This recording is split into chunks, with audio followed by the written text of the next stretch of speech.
Well, it is 5:33, and we do have 5 member present, so we have a quorum to start our meeting. So I'd like to call the meeting to order. Item 1, roll call.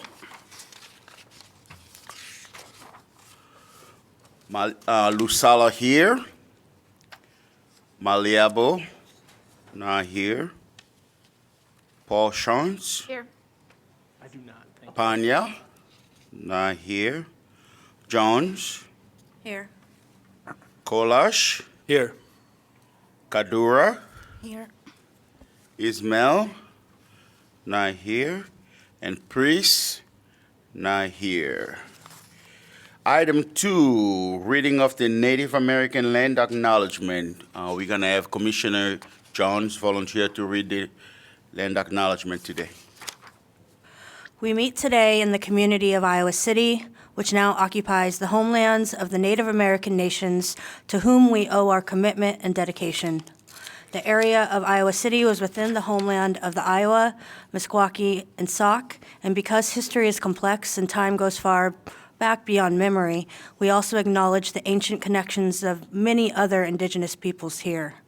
The history of broken treaties and forced removal that dispossessed indigenous peoples of their homelands was and is an act of colonialization and genocide that we cannot erase.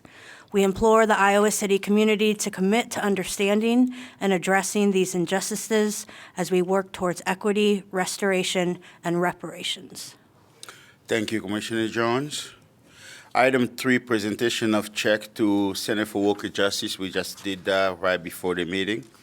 Item 4, approval of the October 24, 2023 meeting minutes.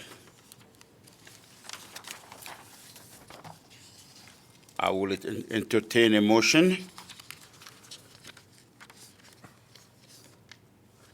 Move to approve? Moved by Kolash. Second. I'll second it. Second by Jones. All in favor say aye. Aye. Opposed, same sign. Item carry. Item 5, public comments on item not on the agenda.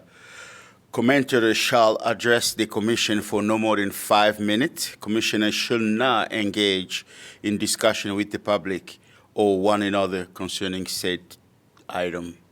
Anybody in the audience? Please come forward and please introduce yourself for the record. Hello, Commission. My name is Amel Ali. And I am just here to talk about a few things. I apologize, I didn't have enough time to print off what I am going to say to you guys before I got here, but I did email it to Stephanie, and I have been in communication with Doug, so I would be happy to email you this as well. But I just wanted to talk about a couple of activities that have gone on in the last few months in Iowa City.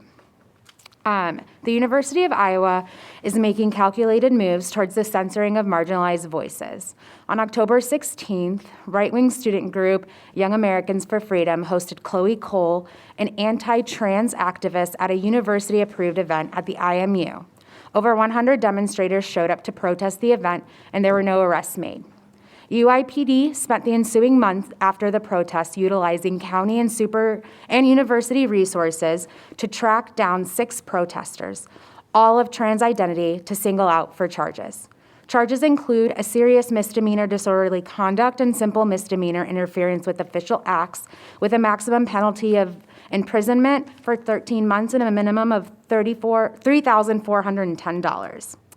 It's no coincidence that the same day the Iowa Board of Regents voted and approved 10 measures to scale back DEI initiatives at Iowa public universities.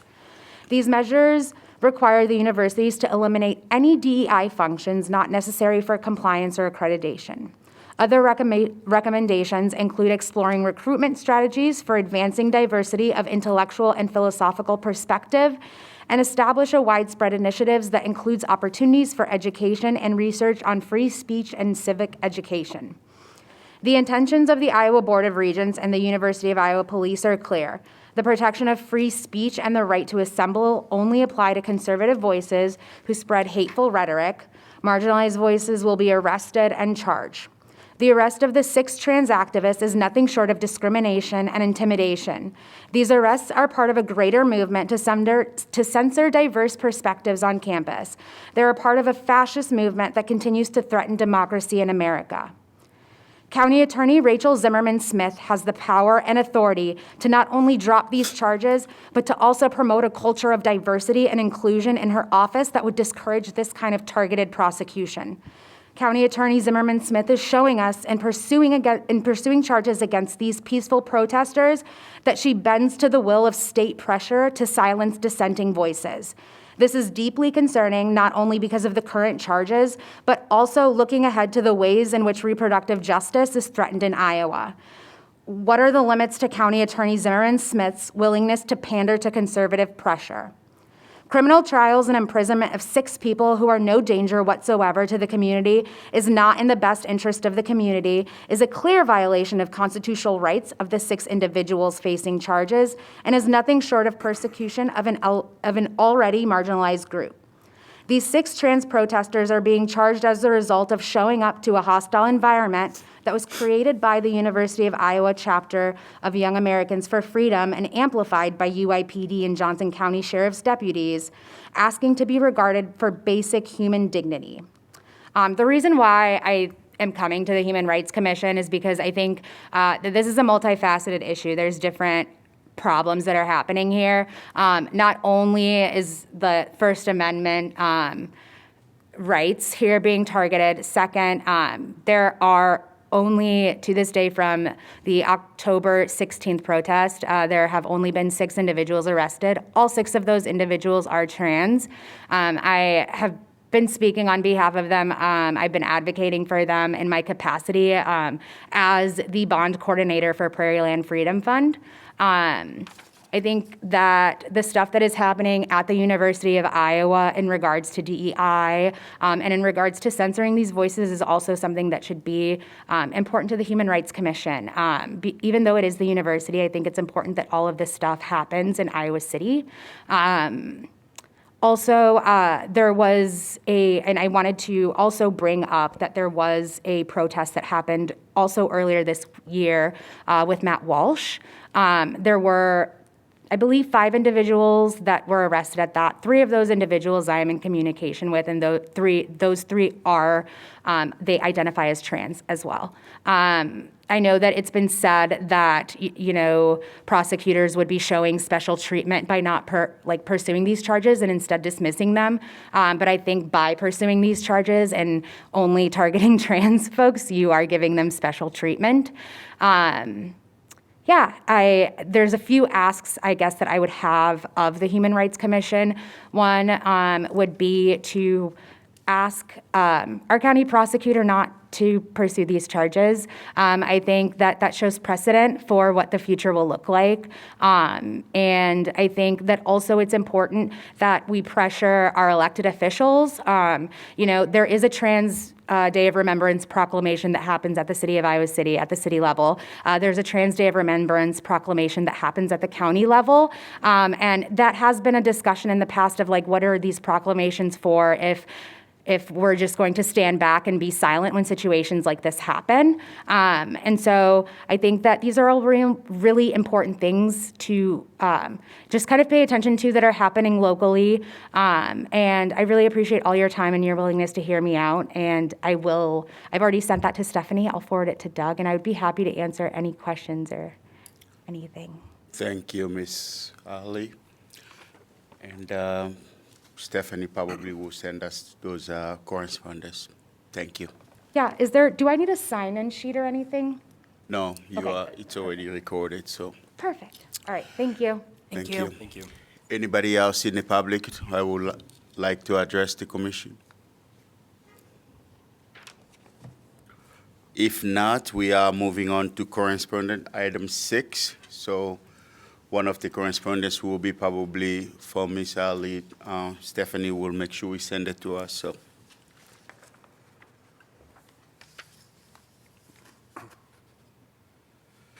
Item 7, updates on outreach and engagement by the police department.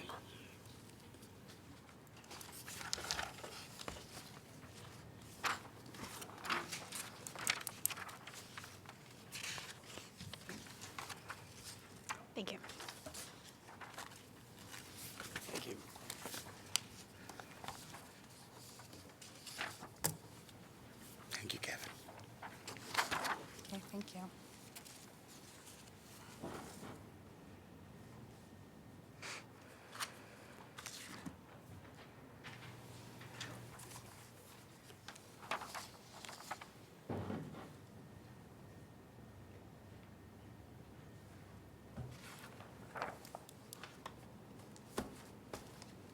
If you guys would like one, here's the stack as well. All right, so a couple of things that the police department has done, and this is just a small list of the things that we've done since our last meeting. At the top, and also a picture on the top right, is when Joshua, our outreach for, drawing a blank, but he went and did a presentation at the Broadway Neighborhood Centers on fraud prevention with the immigrant population, so that way they can have it in their natural language. He did Lingala, and he also did French to them as a presentation. He translated in both of the languages and provided that for them, which is extremely important because everybody experiences fraud. Next on the list is there was a church that was having some issues with an individual in their neighborhood, and we as an outreach team went to that church and kind of talked with them about different options that they had for the targeting that they were getting, and then we increased the patrol in that area, and also we're giving them just basically tips. And we also had Kevin pop in there every once in a while just to make sure everything was going okay with them. We had multiple trunk or treats.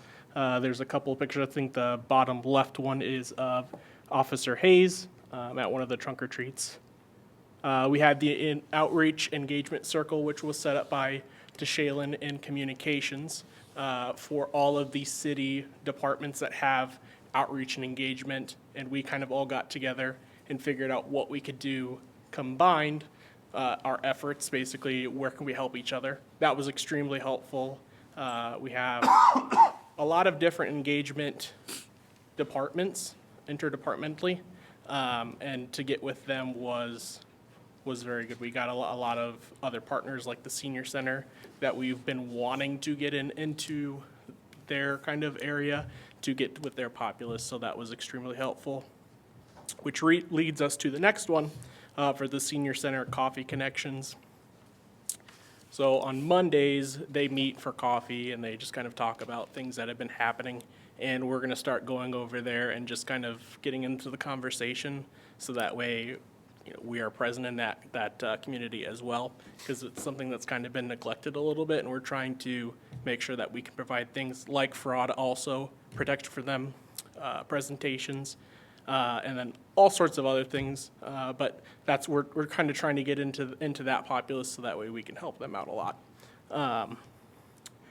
Encampment follow-up, we've been going to all sorts of different encampments that are by Stevens Drive, et cetera, to make sure that they're okay with the incoming cold weather that's already here. And then trying to make sure that they know that the winter shelter is going to open up on the 4th, make them aware of the resources that they have with the street outreach team. Then the next 3 are things that have not happened yet, but we're bringing awareness to it. Tomorrow is the holiday lights at the lake at the reservoir from 5:30 to 8:30. We will be there. The coat drive, which we have been planning, I don't remember if we had an exact date the last time that I was here, but that is on December 2nd from 12 p.m. to 5 p.m. at Mercer. So if you have anyone who is affected by that and needs some type of winter gear, whether they're a kid or whether they're 80 years old, we're not going to discriminate. If they need it, they can get it.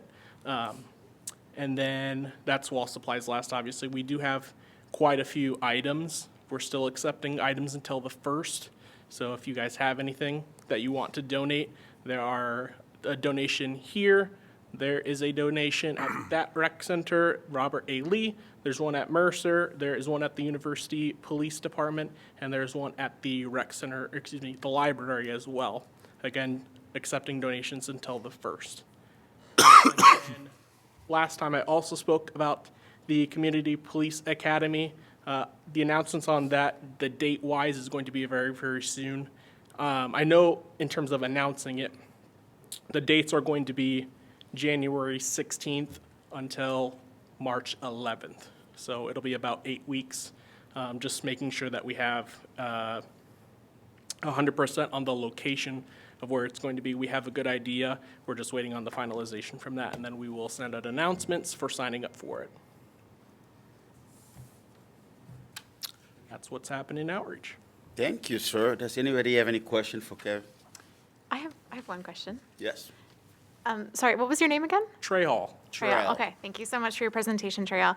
I'm Kelsey Paul Shantz, and I just wanted to ask, in hearing all of this, thank you again. I'm curious, as you're thinking about outreach in the community, as we move into the winter months and the colder weather that has now arrived, how are you seeing increased areas for support in the community, especially for those that might be experiencing violence in the home or also for youth? Could you share just a little bit about what the department's doing? Yeah, absolutely. So in terms of with the cold weather, there are a lot of opportunities in the community that they may have access to but not know about.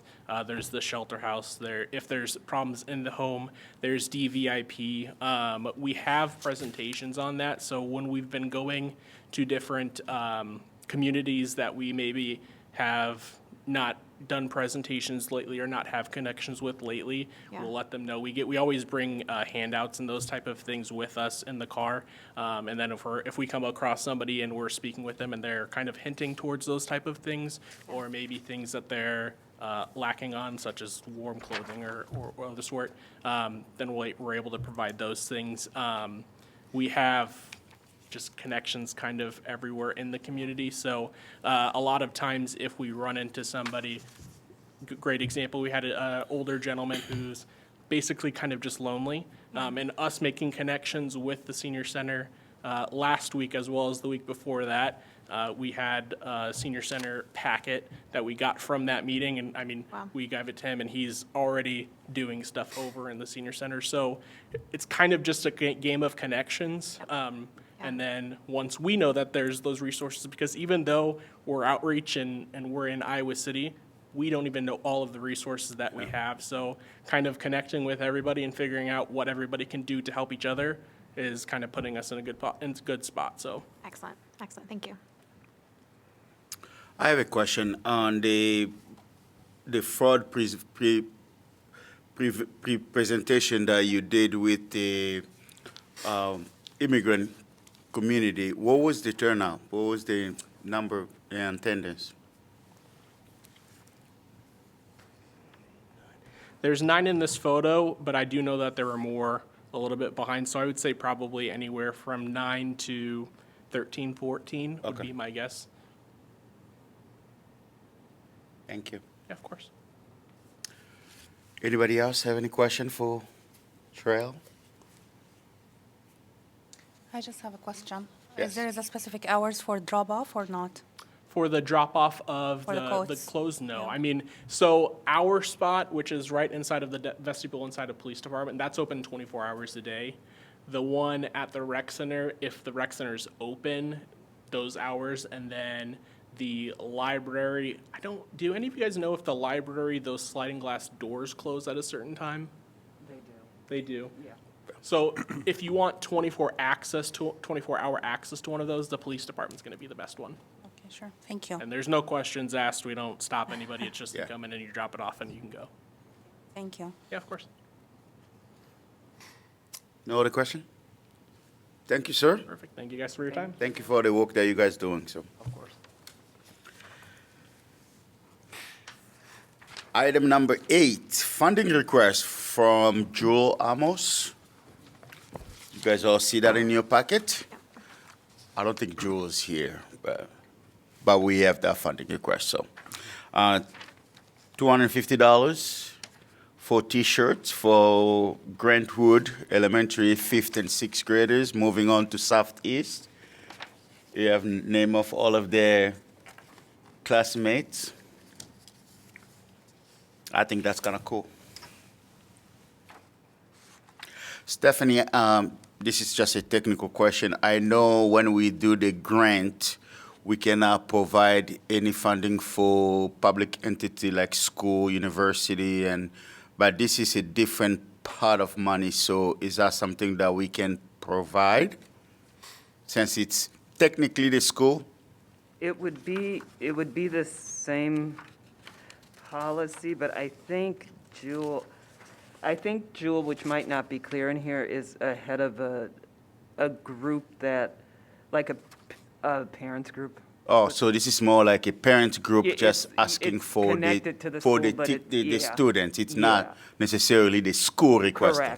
Correct. That was my understanding in communications with Jewel. So that's my understanding, is that it wouldn't run afoul of that policy. Well, if it's not the school requesting and it's more of a group of parents asking, I'm inclined to put in a motion to approve it. Is this where does the money come from and what is like our? It comes off of the office budget. Yes. The commission has 2,000 that is $2,000. dedicated to it in the Human Rights Office budget, specifically to support community events programming that supports the mission of the commission. And this is an annual budget, right? So is it a fiscal budget or an annual? It's a fiscal It's a budget. fiscal It's a budget. fiscal, okay. And have we haven't used any this year, have we? There was yeah. one for, is it Oh, yes. Welcoming Week? The Yeah. welcoming week. But we still have fund available. Correct. Yeah. I wondered if did we have any more information about the contest that she mentioned? It wasn't clear to me. It seems like not all the students participating get a T-shirt. I just was curious if we have any more information about it. I did not understand the contest either, so I don't know if it's actually a contest or because there's no information on the contest. Is this the student designing the shirt? Maybe that's the contest. I But- can go back through, I can see if I have it still in my email. I don't recall how much detail Jewel provided, but I can certainly take a look back to see. Well, it say attached contest budget, but we don't there's no see any attachment. actual information It's on the it. back of that Yeah. page. It's that, Yeah, but there's really no information on what is the sure, contest. yeah. That might be there. So, I think if it might be possible to get a little bit more information and consider it again at our next meeting, if there's still time. It seems like this is for T-shirts that they would receive at the end of the school year, right? So there's a little bit of time if we wanted to get a little bit more information here. And I found the email. I can read the email, or you can defer it to your January meeting. It's up to the group. can you read the email to us? Sure. Thank you. Will you help us make Grantwood Elementary School a stronger learning community?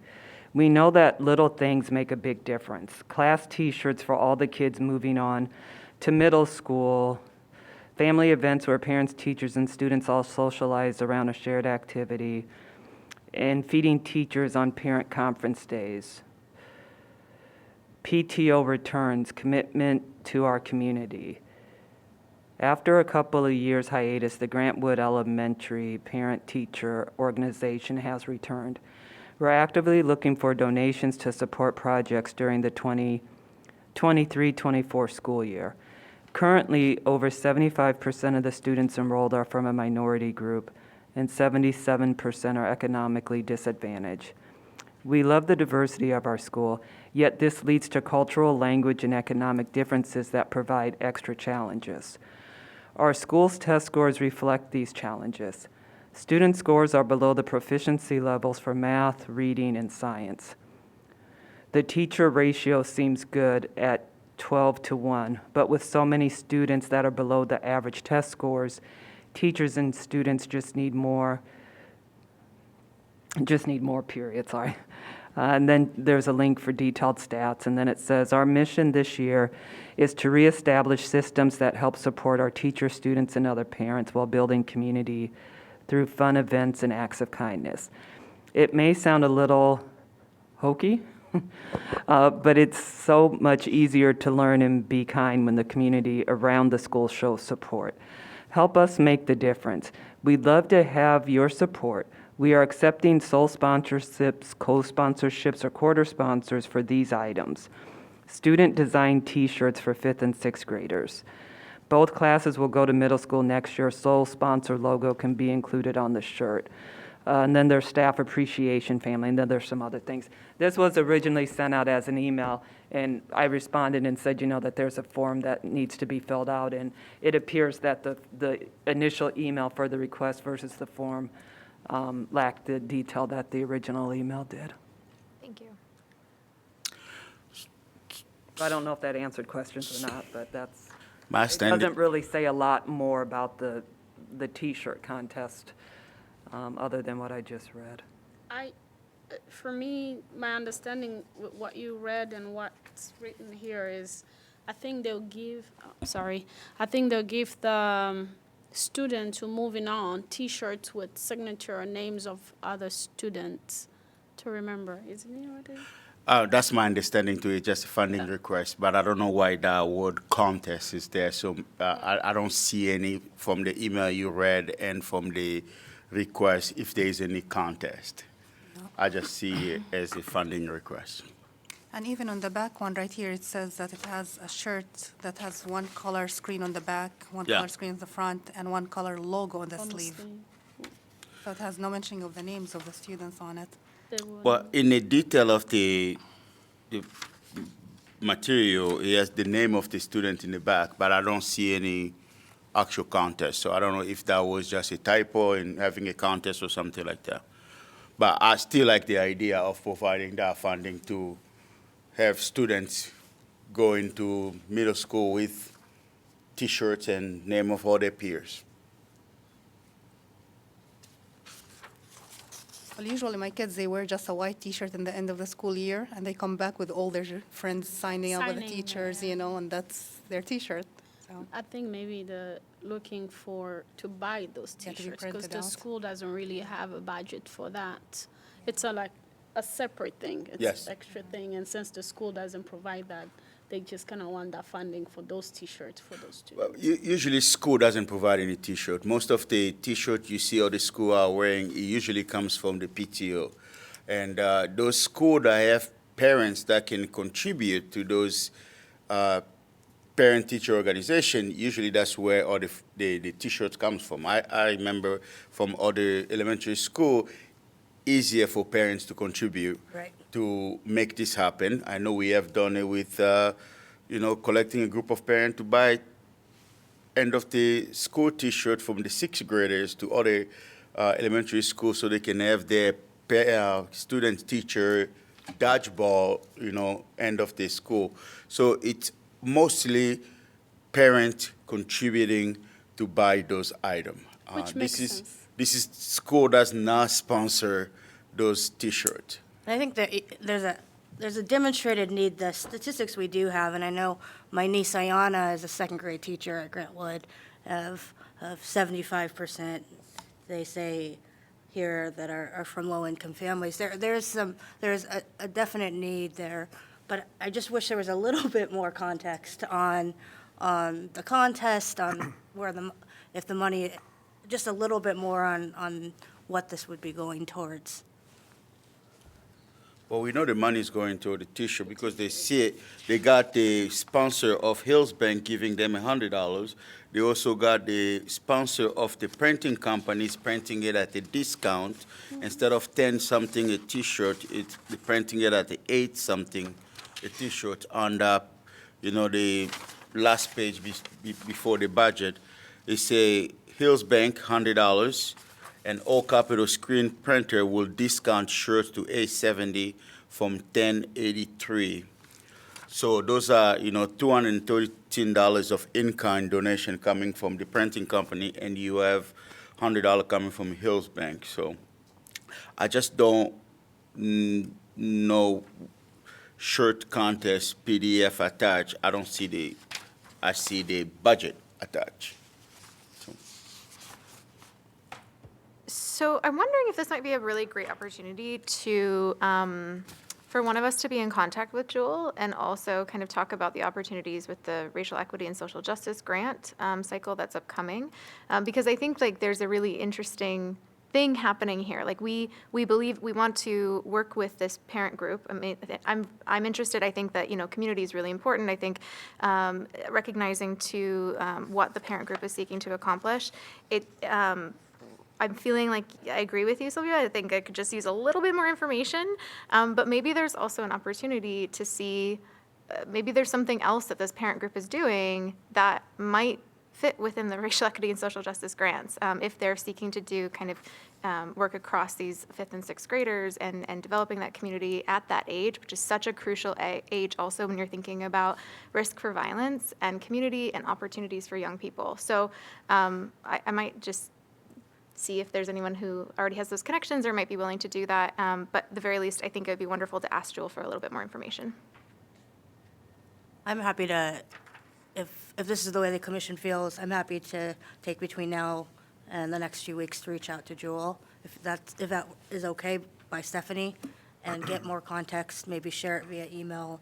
And then because this seems like an end of the school kind of deadline that they need to get the money, we have a bit of time before we need to make the decision, but still to see if we can come to our next meeting with more information so that we can make we can learn a little bit more about this and whether SJRE would be an option for them, but then for this immediate need, we would then be able to have an more informed vote. I'm okay about getting more information from Jewel. And if there's a contest, maybe getting some clarification on that. Yes. I know from the social justice and racial equity, as a school, they cannot be eligible. So unless there is a different organization completely Parent. that applies for that, so but if it's a school, they will not be eligible. So I also just want to say, I don't know if this matter, but next year, sixth grade is going into junior high. So Yeah. maybe I think it's also important to know that those students will not be helped to have this opportunity. So I think it's, and $250. And I agree with you guys to reach out to them, but T-shirts are expensive. $250 is not enough for. well, It would still have to fundraise $500 additional, even with $250 from the commission. So that's why I'm thinking like, and I know that like, you know, those are grant cycles, they're delivered in June, that kind of thing, like it's past the timing here. But I'm just curious, like they've reached out to Stephanie with an overarching grant request and fundraising request. And so I think just understanding if the commission is interested, what the best relationship is and what they're seeking to do, just more information might be useful. I like the fact that they went ahead and collected some in-kind opportunity. I always like it when people come in to do a funding request and show us what you have done so far. So already coming up with talking to the printing company, already having that in-kind information and talking to Hills Bank, getting that money. I like that. I'm open to getting information. If there's any contest, if there's no contest, cross it out. But I like the idea. I really like the idea. And if we're gonna support any of the school that we have in the area, Grant Road is one of those schools that not only struggles for everything, even playground equipment. Right. Because just the population we have living on that side of town, parents are now high on the list of contributing. If we're talking about, Kirkwood in Colville or another school, it'll be different, but Grantwood, For Borlaug? or Borlaug, or any school that we have a strong parent contribution. Even our Lucas here, we have a strong parent contribution, but Grantwood is one of those school that it doesn't give much parent contribution. So I'm open to getting more information and just clarification. Okay. And if we can get it through email, that'd be great. Yep. Yeah, I mean, and I can do it. I mean, I know Yes. Jewel used to be on the commission, so I know Jewel. And Yes, so and I maybe- have the links to the grant and stuff, so. That'd be great, Stephanie. If you can just get some clarification Yep. for us and you can send it out, that'd be great. Yep. So, So do we need a motion to gather more information and table this till January? No, we I don't. think you're Okay. okay just, No motion needed. yeah, just deferring until January, Okay. till the January 23rd meeting date. January 23rd, because we're now meeting in December, right? Correct. Okay. So, all right. Item 9, racial equity and social justice, first quarterly reports. You guys see some of the reports there? And I got a chance to read some of them, which some good information. I don't think we got everybody's report, but the one that we got, it's, I like it. And I think, just as an update, so Great Plains Action Society, their event coincided kind of around the due date of the report. It was. And It was, so- And then the other one that you don't have is Neighborhood Centers of Johnson County, who I had hoped to have correspondence from them, but they're needing to delay their grant project. And once I get the email correspondence from them, I will forward that to you. But I believe those are the only two Yeah. that are missing, I think. Yeah. Great. Could I invite for the commissioners that have been, maybe the liaisons are working a little bit more closely with all of the grant recipients for 2023 and our experiment of being more active and being on outreach with them. Could I invite you, if there's anything you want to like highlight for the fellow commissioners from these reports or even from your recent conversations with the grant recipients? You know, I got invited to all the events that House of Fashion put together. I was only able to attend one because of some travel plans. But I visited their site 2 times when they were having events. And the work that they're doing over there, it just seems like an opening and welcoming place for a lot of kids that's stopping by, learning and talking to people. So I just like the atmosphere of young people feeling they have a place they can drop in and talk and stuff like that. So not only that, Andre also was one of the on the Q&A for the truth giving as well. So just getting the word out there. So I'm liking the work that they are doing. So. Great. I think you can really see in the photos that they shared the confidence in the young people that are participating in it. Yes. Which is really special, I think, of finding your creative voice and platform, but also your expression within it. I think that's wonderful. And some of those presenters are not even from around here. I think some of them are coming from different states and doing some of the presentations. So it's just great to get our young people connected to many things. The confidence is very nice. Just building that. So.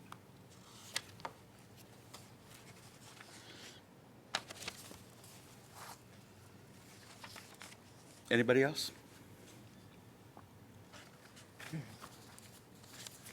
I like the Center for Worker Justice. That's just the group of ladies over there learning computer and learning, taking classes. So, yeah. So, that's good. Anything else on the report? FY24 grant updates and information. I know Kelsey and I held a informational meeting on November 8th, it was. I was, we had probably about 14 participants on that meeting, so I thought it went very well, you know, and I like to see, hopefully a lot of those organizations that came to the meeting will apply for the grant, so it was good. Did you guys all the Oh, yes, we did on November 15. Doug and I presented as well, and we had how many people, Stephanie? I don't remember. Oh, goodness, I don't, because yours was set up as a webinar. Yeah. I want to say probably 15, 16. yeah, Yeah, it was that's set up, right. the first one was a meeting, so it was easier for me to see everyone, but yeah, the other one was a webinar. It but was yeah. great. Doug was amazing. Everybody, they had questions and it was well answered. So, and thank you, Stephanie, for when we got stuck. She was able to fill problem. in. Thank And you. I think we recorded our session, so That's the one that's on the website. it's yeah. on the website. People can go on the website, actually watch it, so. Or YouTube or City Channel 4. It's Yeah, out there. so I like the fact that it's out there, that people can watch it. And Kelsey was really awesome with the technology part. Stephanie and I struggles with. You took all the hard questions out. So, all right, anything else on the grants? So I'm hoping that next year we get 30 grant applicants. Great. So, Can we just say out loud for everyone's knowledge what the deadline is for grant I was about to ask applications? the same question. Oh, they go, it's available starting this Friday, December 1st, and then it will be available through January 5th, 2024. Excellent, thanks, Stephanie. so December 1st to January 5th, 2024. That's a long time to get your grant out there, your grant together and, review it and collect all the data you need and submit it. January 1st. And we have again $100,000 that was budgeted by the council, so same amount. And grantee can apply up to $25,000, so Stephanie, did you say January 1st? December January 1st? 5th. 5th. 5th. 5th. 5. We were wrong. Thank you. That's fine.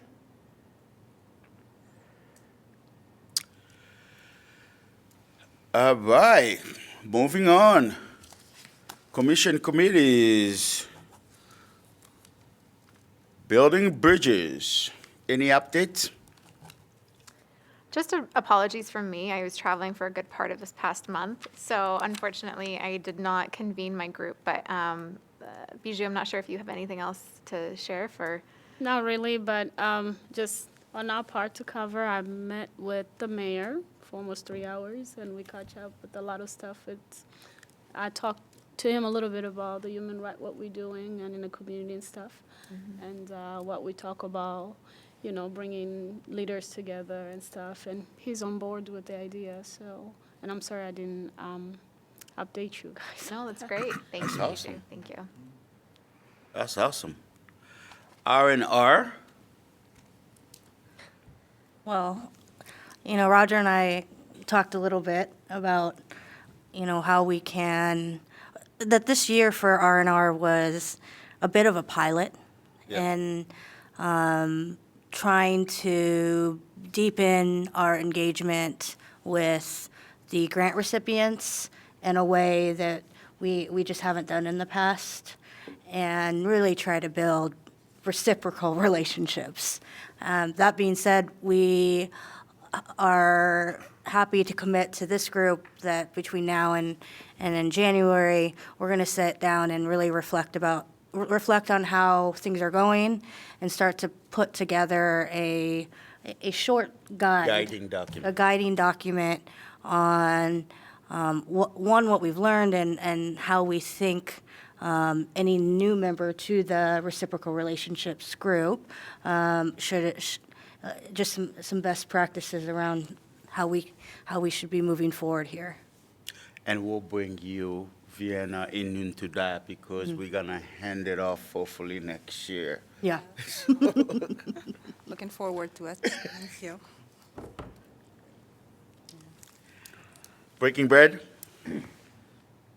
Yeah, I think Sylvia brings up a good point, and I really like that idea. And I think breaking bread, I think that's a good thing that we might look at as well, is best practices and getting together, as we go into the new year with a set of kind of concrete goals, some things that we want to set out and accomplish. Because, I think right now we have the strategic plan gives us kind of an overarching, purpose of the committee, but taking that and making it into something that's more actionable and more concrete, I think is a great opportunity. And that's, something that we'll look at and we'll likely do in December and early January.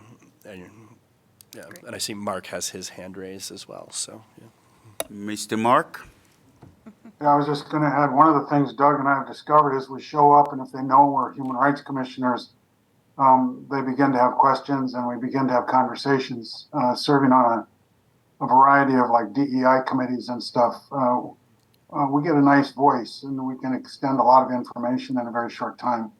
So in that way, we don't always break bread when we do it, but we're getting the word out. We break this spiritual I think bread. we're-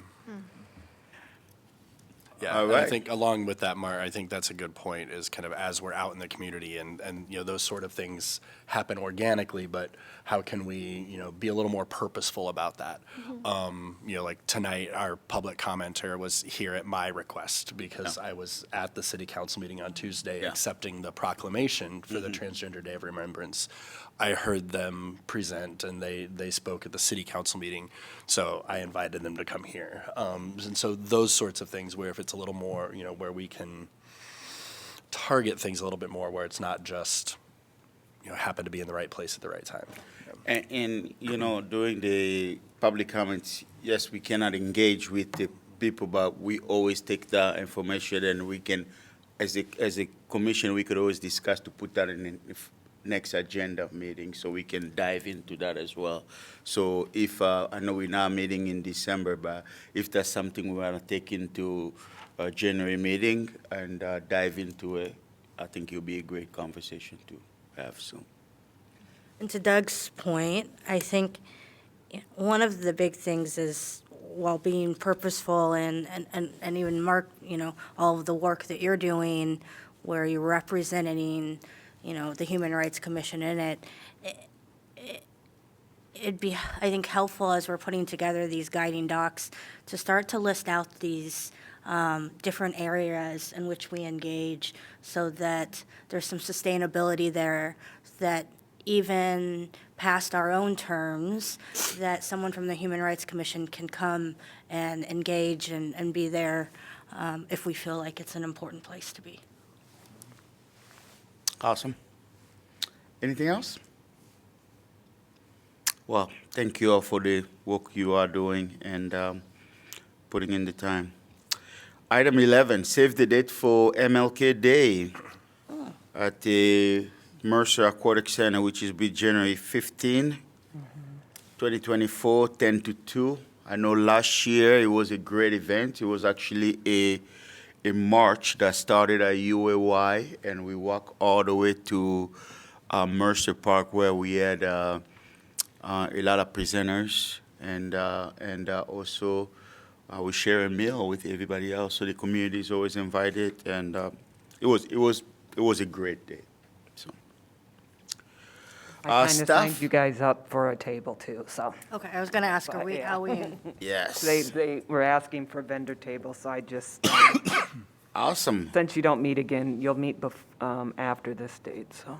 Okay, great. So you can just reach out to us, see who wants to volunteer to the vendor table. Also, it's awesome. Last time, Bijou and I and John V, we had a table at the, I think it was Juneteenth event Yeah. downtown. The library, by the library. Yeah, we had a really great success, and did. we had the best table. No doubt, because people from other tables were coming to our table to get our stuff. We had a good vibe, though. We had a good vibe. John V's brother came, brought the Yes. guitar, was playing music, Really? and so it was a good event. It was a good turnout. So, and it's always awesome to be out there spreading the word on human rights organizations. So, Important.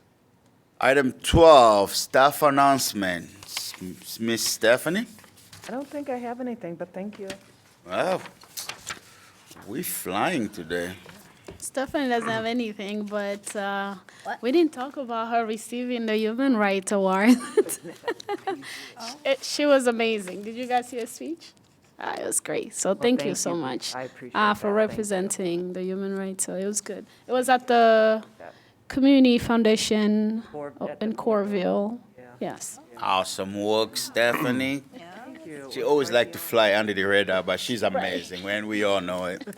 You just can't hide that light. So, Bright. item 13, Commissioner's announcement, and commissioners should not engage with each other during the announcement. So anybody would like to go first? I'll go. I just want to highlight some of the great things that has happened this past since we met last.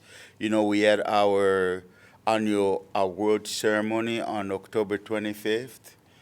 I want to thank Doug for his eloquence. I don't know if that's the word.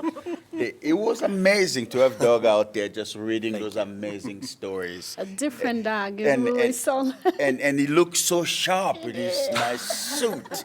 So, you know, it was really a truly community celebration of incredible people that we have in our community doing amazing things that sometimes we don't always know about it. You know, those recipients, and you listen to those stories, you're like, wow. You know, I just want to highlight one of them, Kim Penter.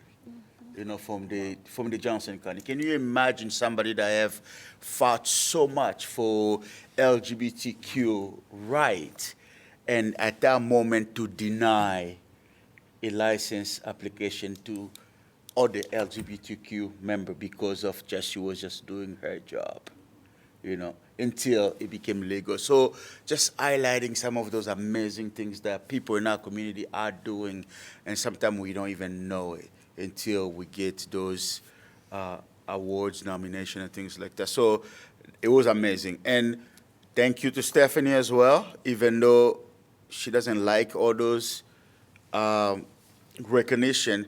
I don't think those award day will go as smooth as it went if she didn't put in the work to just the organization and the execution of it. It was awesome. So thank you, Stephanie, for all the work you do.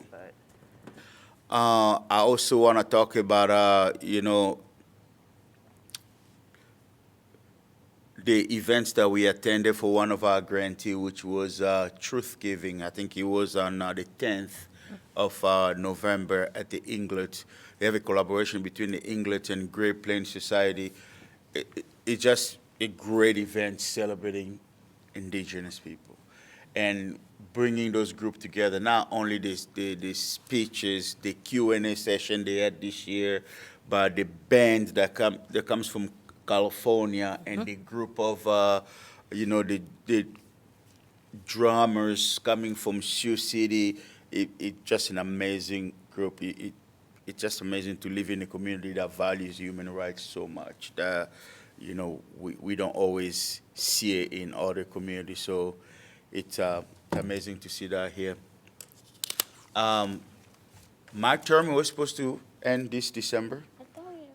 So I want to let the commission know that, you know, I'm still willing to serve. So I apply, but this is the most sought out commission, and there's so many amazing people in our community that are willing to step up and serve in the Human Rights Commission. So it's up to the council, but, you know, if they give me another opportunity to serve, it'll be great. If not, there will be somebody else great stepping in to serve. It has been an amazing 2.5 years because I took over somebody else's term to serve with along all of you guys and to be involved in the community representing HRC, and so it's truly an honor to have served with many of you guys. So we're not meeting in December, so maybe I won't see you guys in January, but I'll be one of those people being in the audience and taking my 5 minutes doing public comments and pushing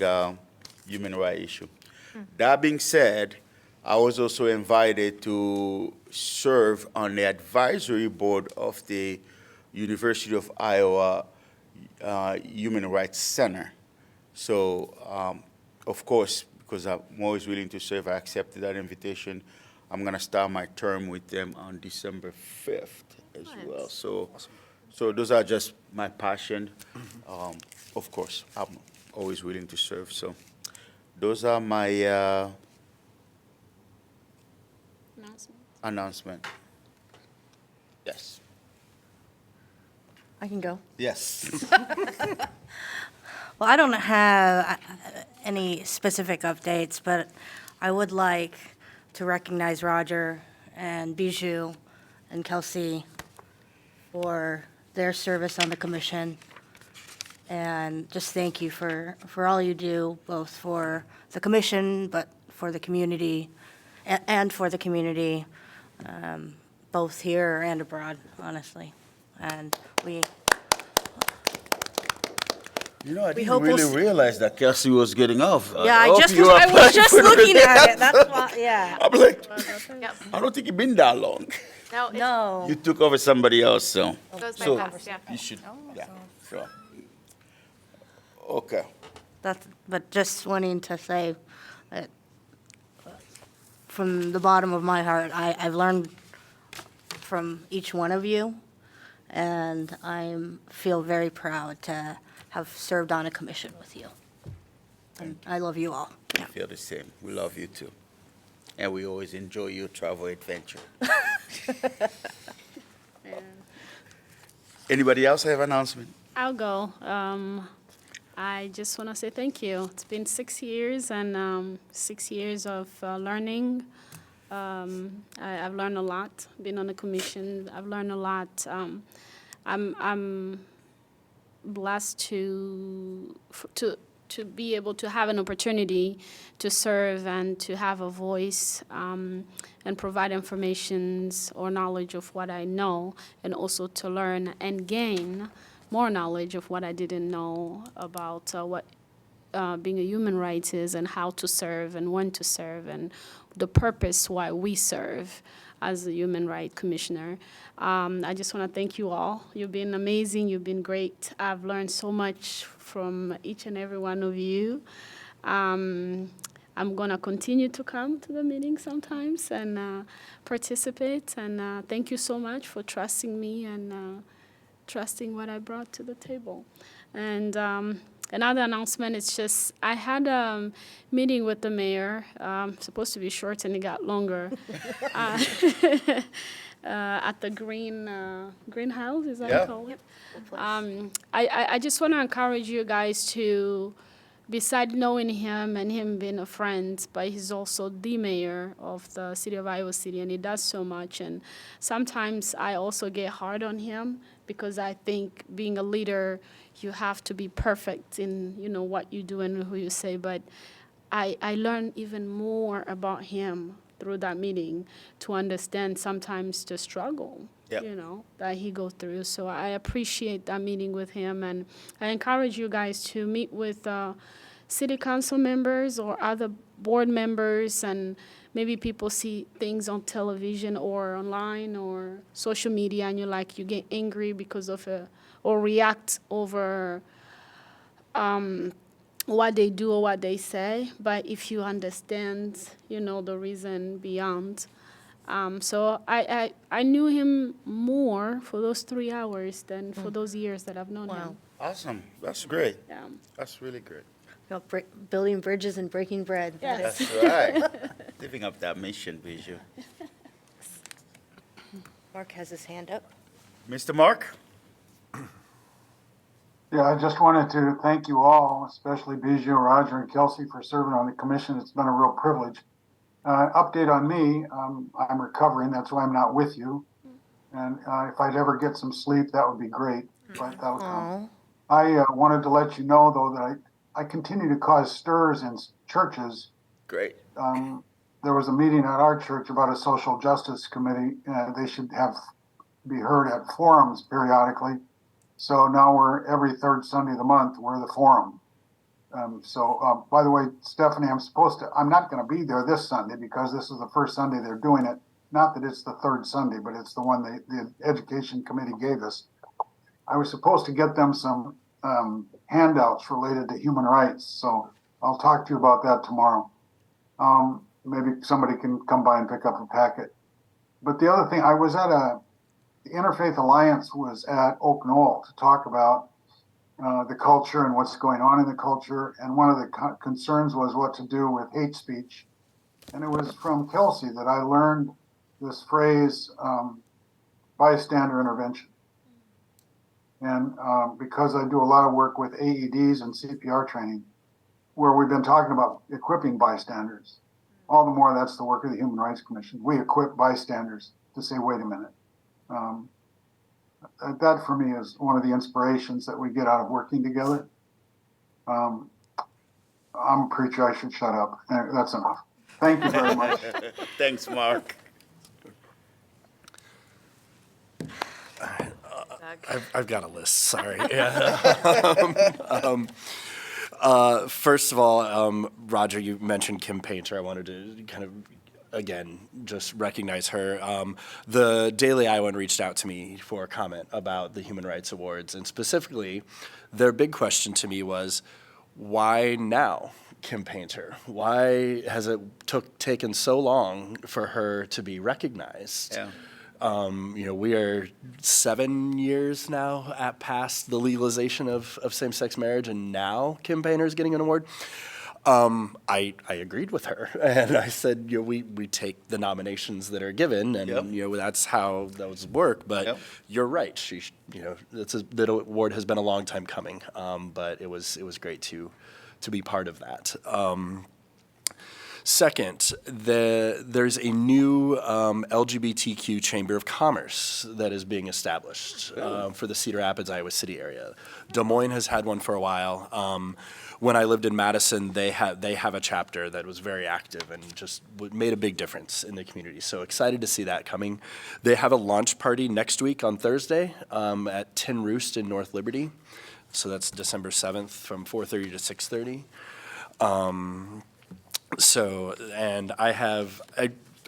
They reached out to me, and Stephanie, I can forward you the info there, and she can pass that on. Yeah.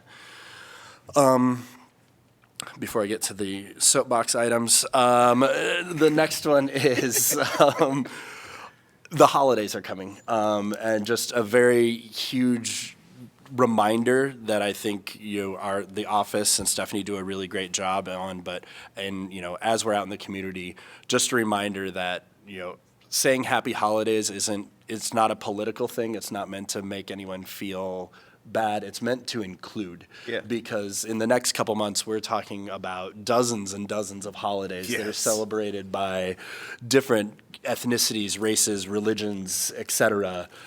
So just to keep that in mind, and that happy holidays is an inclusive statement, not a war on Christmas. And I said that wasn't a soapbox item, and here I am. Finally, I want to echo the thank yous to those of you who are or might be leaving us. Yeah.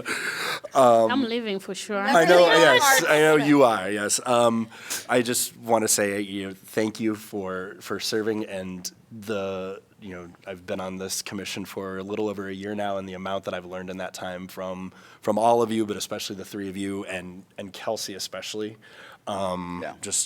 Absolutely inspiring, and very it gives me a lot of strength and hope. So thank you all. Now my two soapbox items. First of all, was it last week or recently, the State Board of Regents released and adopted 10 recommendations, but from a study group that they were bound by law to do. Those 10 recommendations, it boils down to prohibiting the three state universities from any diversity, equity, inclusion programs that are not required for their accreditation or membership in the NCAA and other organizations. It's concerning. The study group report called out right in the beginning. It came out and said Florida and Texas are models that we are looking at, and those are two states that have passed laws to eliminate completely DEI efforts at their universities. So they stopped short of that, I guess. It's a small thing to be grateful for, but I guess yes.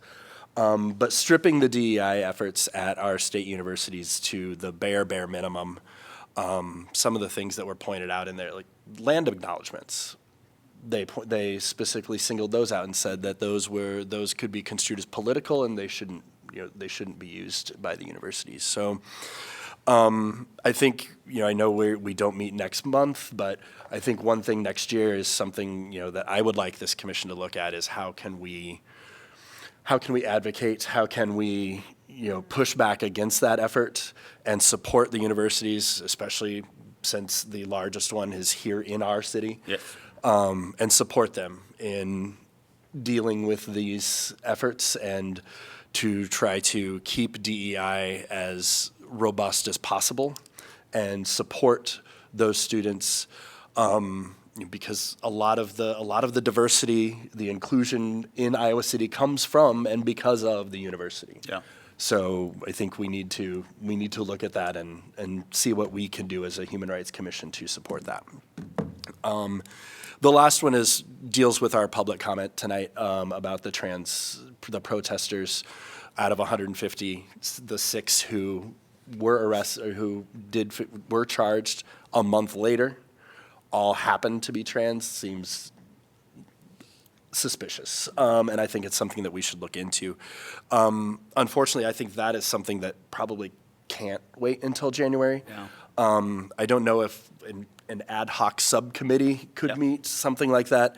I'm obviously willing to lead that. So I think it's what we can have up to 3 we can have up to 4. Awesome. So whoever's interested in that, let me know, and we can get together and kind of figure out how to do that.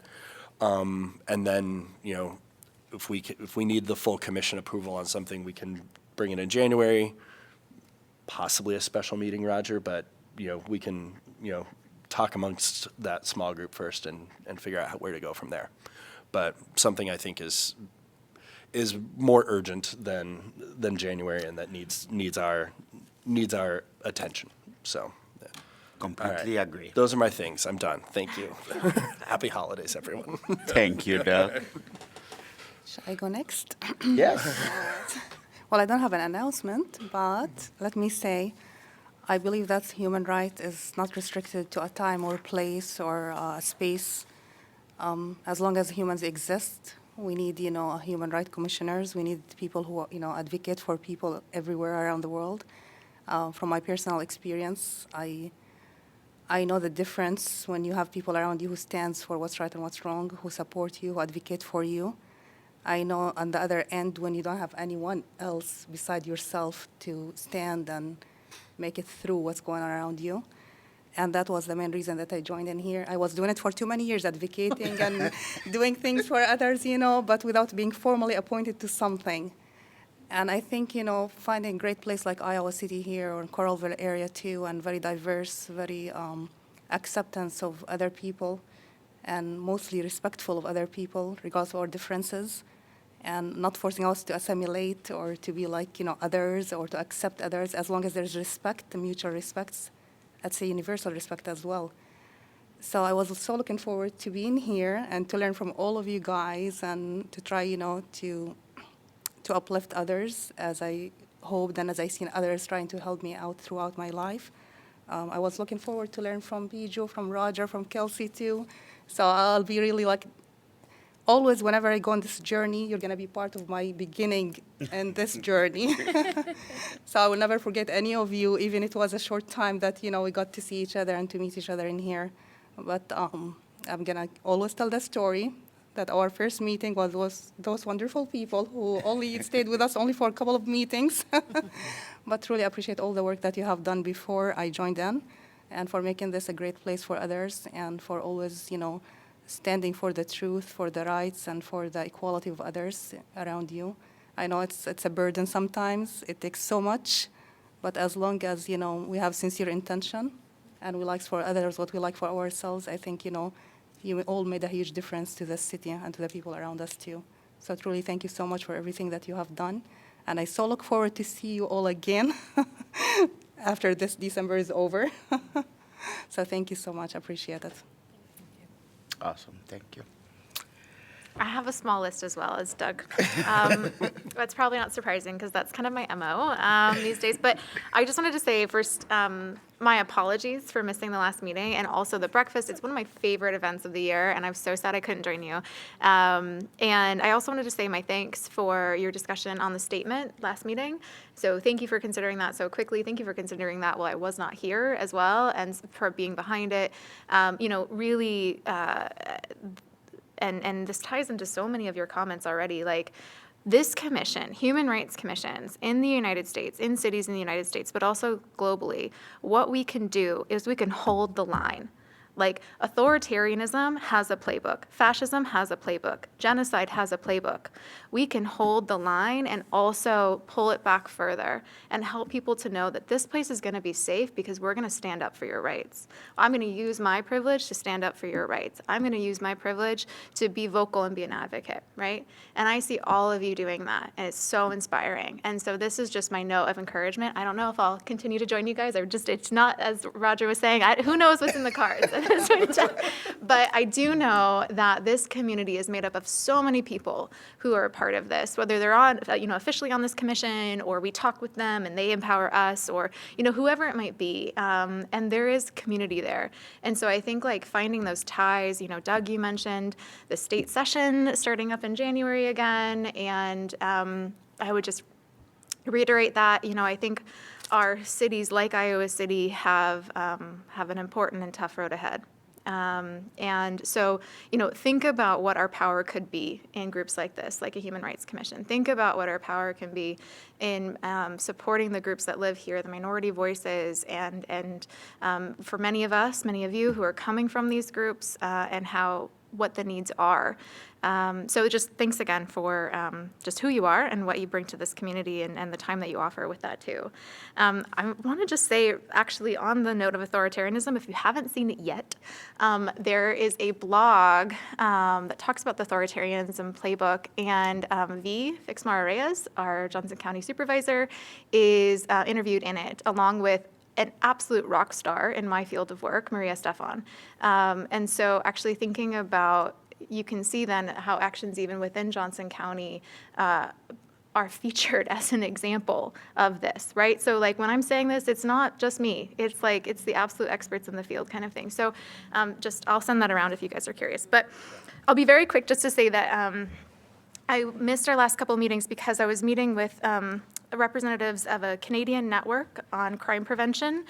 And so these are representatives coming from cities across Canada who met in Saskatchewan. I was with them for a few days and presented on upcoming research on offices of violence prevention. So these are coordinated units that are centralized within a community, often led by community groups, but are working with city officials, working with the police departments, working with all those groups that would be a part of seeking violence reduction that isn't just securitized. It's not just coming from more police or pushing the problem out. It's actually coming from thinking about root causes. So we've got that research upcoming. I will share it with you all. I'm really excited about it. We're almost done. But the other thing is then I spent a week in Edmonton actually learning about their 24/7 crisis diversion program, learning about their coordinated violence reduction efforts. I met with their mayor, Amarjeet Sohi, who came to Canada, was first a bus driver, I believe, as a refugee from India, and then worked his way up in politics and is now the mayor of Edmonton. I spoke with their chief of police. It was just a really fascinating visit, and the thing that just was really solidified for me is how much love of community members who are passionate about supporting others matters. We're going into winter months. We might not see each other for a while. You'll be with your families. Hopefully you have, safe spaces to be in. But I think for all the work that you all are doing, just want to just say my thanks again. It's been a really short year and a half on the commission. Yeah. But really excited to see what you all do next, and maybe I'll be a part of it too. We'll see. So just thank you again. Thanks. Anybody else? How is everyone? Well, this always has been a safe space, and hopefully it will continue to be a safe space for anybody who's looking for that. One of the quotes that I always live by, and I love it, it's the best way to find yourself is to lose yourself in the service of others. So, yes, sometimes there's no money there, but with passion and serving other people, there is always wealth in that. So, love you, all of you guys. Hopefully, we'll see each other in January, but keep on chugging, keep on doing the work. So, for that, I will entertain a motion for adjournment. I will move to adjourn. Second. All in favor, say aye. Aye. Any opposed? Well, happy holiday to all of you guys. Thank you.